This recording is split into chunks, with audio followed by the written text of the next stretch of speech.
This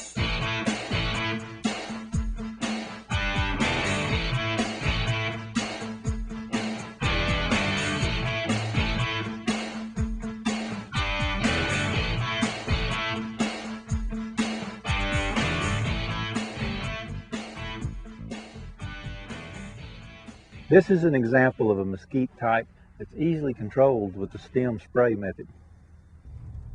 As you notice, the plant is smooth barked and only has 2 basal stems. This type of plant is easily controlled any time of the year with a 15% concentration of remedy. Remember that if you're treating mesquite that has rough bark or has trunk diameters that exceed 1.5 inches, you need to increase the concentration of remedy to 25%. The equipment required for the stem spray method is very simple. You can use a small garden pump-up sprayer like this. It'll cost you $25 to $35, or you might want to get you a backpack sprayer like this. They run $80 to $100. There are only 2 other items that you need to purchase to turn your sprayer into an effective stem sprayer. One is a very small orifice cone nozzle, like we have right here. The second is a combination screen and check valve that goes right behind the nozzle. One final suggestion, you'll probably find it worthwhile to purchase an aftermarket padded harness like this. They'll run you about $35, but will greatly increase the ease of using this type of equipment. When using the stem spray method, it's important to adjust your nozzle to deliver a coarse mist in a narrow cone. You lightly wet the trunk of the mesquite from ground line to a height of 12 to 16 inches, making sure that you wet the trunk on all sides. Mixing for the stem spray method is both easy and safe. There are only 2 components that go into the spray mix.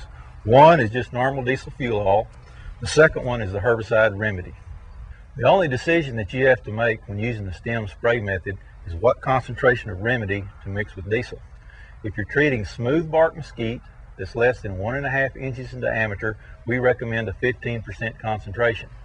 If you're treating rough bark mesquite that is larger than 1.5 inches in diameter, we recommend the concentration be increased to 25%.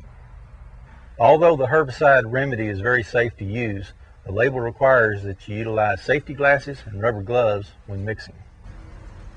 To accurately mix the desired concentration of remedy, we recommend that you pre-measure your herbicide, pour it into an empty container, and then bring up to volume with diesel. The mixture is now ready to be poured into the sprayer. When using the stem spray method, keep these points in mind. Stem sprays can be used any time of the year, although growing season applications are best. Always follow herbicide label directions. Remember that the cost of treatment escalates rapidly as density of brush increases or number of basal stems per plant increases. Multiple stem plants or rough bark plants are much more difficult to control with this method. Don't spray when basal stems are wet, and remember that dense grass around basal stems reduces efficiency of this method.